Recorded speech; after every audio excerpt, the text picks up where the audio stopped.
कठोपनिषद की दूसरी वल्ली पर हमारा चिंतन हो रहा है।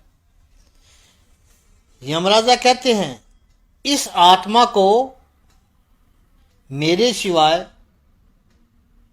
इसको और कौन जान सकता है। यह आत्मा कैसा है? जिसकी कोई अवस्था नहीं है। आगे कहा, जो अस्थिर है, स्थिर रहने वाला नहीं है, हमेशा रहने वाला नहीं है। ऐसे शरीर में जो रह रहा है, लेकिन कैसे रह रहा है? अशरीर। वो अशरीर है।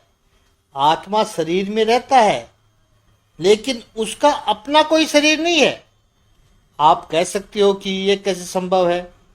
जैसे हवा सभी आकारों में रहती है, लेकिन हवा का अपना कोई आकार नहीं है, वैसे ही आत्मा है, रहता है सब शरीरों में, लेकिन उसका अपना कोई शरीर नहीं है।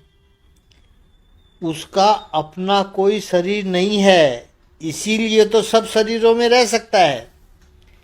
पानी का अपना कोई आकार नहीं है, इसलिए तो वो सब आकारों में रह सकता है।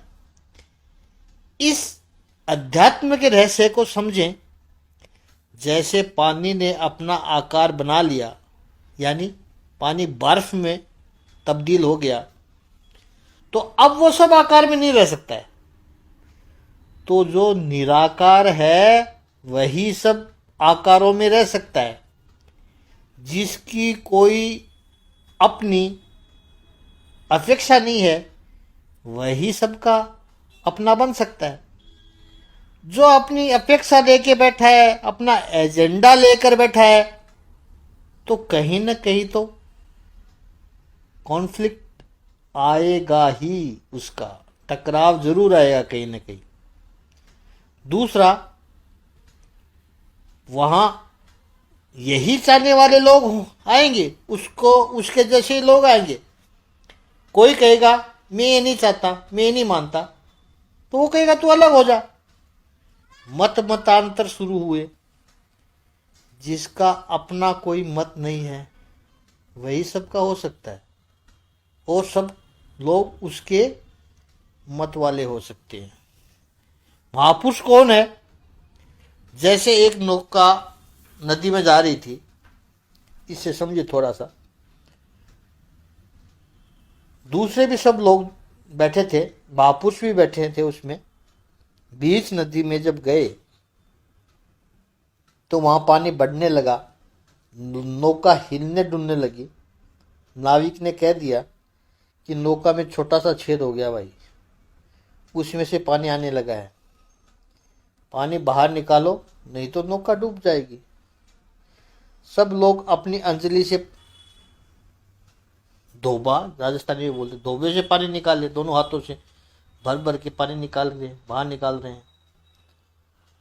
और जो महात्मा जी थे, वो कमंडल में नदी से पानी भरकर नौका में डाल रहे हैं।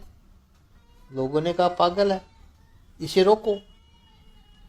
वो नहीं मान रहा है, तो छोड़ो इसको, लड़ने से कोई फायदा नहीं है, हम 50 है, ये कितना पानी डालेगा, ये तो अकेला है, डालने दो।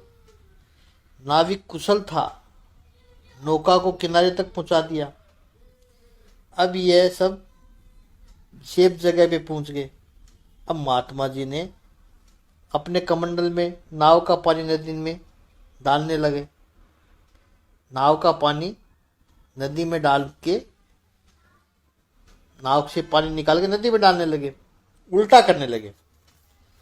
लोग कहते हैं कि पागल है, जब भीतर का पानी बाहर निकालना था तो बाहर का पानी अंदर डाल रहा था, और अब कोई चिंता की बात नहीं है, नाव डूबने वाली है नहीं, अब क्या फायदा। ये सब क्या कर रहे हैं आप? साधु महात्मा ने कहा कि तुम्हें लगता है कि मैं उल्टा कर रहा हूं, उल्टा तो तुम लोग कर रहे थे। मैं तो ईश्वर की इच्छा में अपनी इच्छा को मिला रहा था। जब बीच नदी में नाविक ने कहा कि डूब रही है नाव, तो मैंने सोचा कि प्रभु की यही इच्छा है कि नौका डूब जाए, तो हम भी मदद कर देते हैं, थोड़ा पानी मैं भी डालूं अंदर ताकि जल्दी डूबे। अगर भगवान की यही इच्छा है कि नौका को डूबना है, तो ईश्वर की इच्छा के साथ हम अपनी इच्छा को मिला दे, अपनी इच्छा को एक एक कर दे। लेकिन अब जब किनारे पहुंच ही गए हैं तो लगता है कि ईश्वर की इच्छा नहीं है ऐसी कि ये नौका डूबे, तो अब पानी बाहर निकाल रहे हैं। तो मैं ये कह रहा हूं, जो भगवान चाहते हैं आप वो कर रहे हैं, मतलब महापुरुष कह रहे मैं वो कर रहा हूं जो भगवान चाहते हैं, आप वो कर रहे थे जो भगवान से विरुद्ध है। अगर नौका को डूबना है तो नौका डूबेगी। अगर ये निश्चित है कि नौका डूबनी है तो चाहे कितना भी तुम प्रयत्न करो वो डूबेगी, क्योंकि प्रभु की इच्छा है। उदाहरण को ज्यादा नहीं खींचना है, मात्र उदाहरण है, इतना ही समझना है।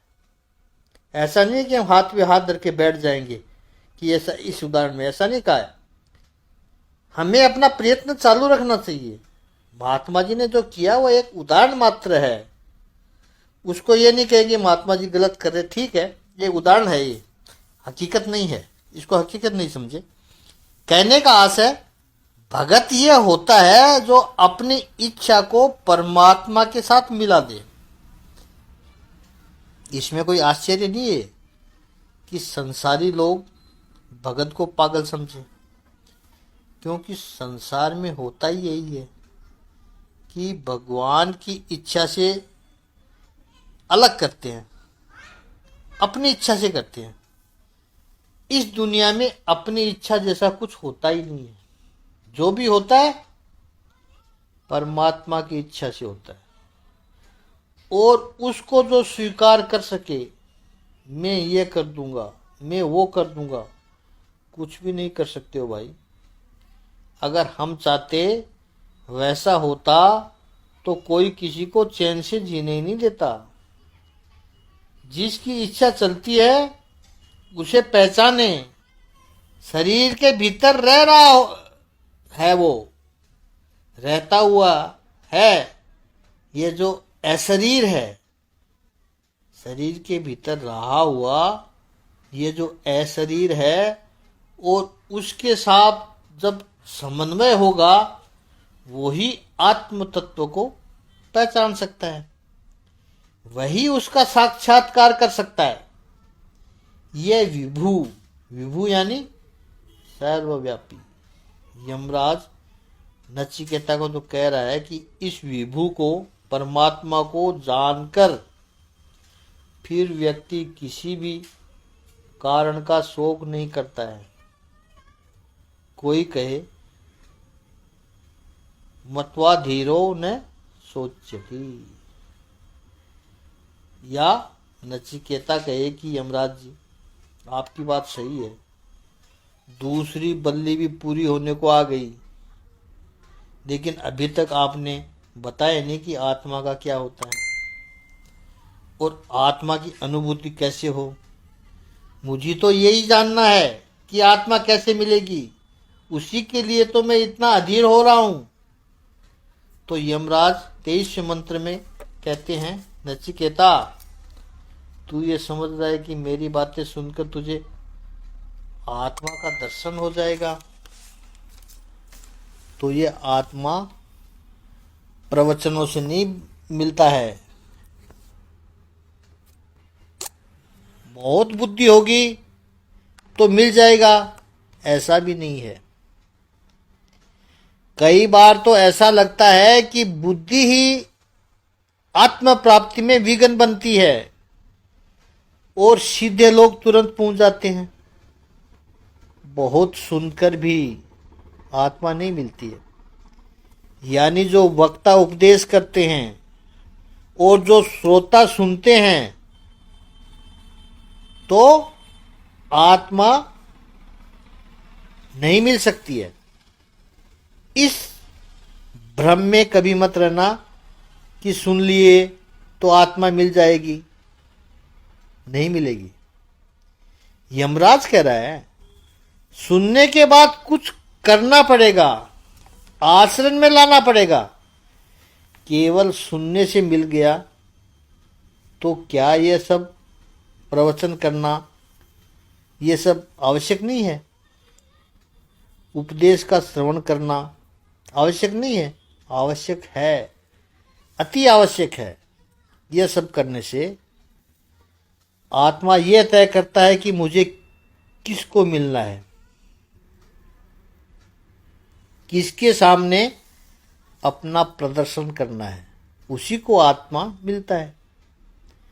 ऐसे तो निराकार ही है, अशरीर ही है, लेकिन उसके सामने आत्मा अपने तनु का लिटरल अर्थ होता है शरीर, और यहां पर अर्थ है अपने यथार्थ स्वरूप को प्रकट कर देता है। प्रयत्न से प्रभु नहीं मिलते हैं, कृपा से मिलते हैं प्रभु। ईश्वर तत्व ईश्वर तय करता है, खुद परमात्मा तय करता है कि किसके सामने मुझे उपस्थित होना है। आखिरी चॉइस उसकी है। इस मंत्र में दो बातें आई, दो बातें बताई यमराज ने। एक, मानव सामर्थ्य की मर्यादा, लिमिटेशन बताई है, लेकिन साथ में प्रभु कृपा की आशा भी स्वीकार की गई है। आत्म तत्व प्रयत्न साध्य नहीं है। इस कठोपनिषद में जब प्रभु परमात्मा शब्द कहे तो उनको आत्मा के रूप में, परमात्मा के रूप में समझना है। ये जो परमात्मा है वो प्रयत्न साध्य नहीं है। कुछ किया इससे मिल जाएगा, नहीं, कुछ करने से नहीं मिलता, कृपा से मिलता है। लेकिन इसका अर्थ कोई यह न समझे कि करना व्यर्थ है, करना बेकार है, करना आवश्यक है, अनावश्यक है, ऐसा न समझे। करना तो पड़ेगा। प्रवचन करने भी पड़ेंगे, सुनने भी पड़ेंगे, बुद्धि का प्रयोग भी करना पड़ेगा, सत्कर्म भी करने पड़ेंगे।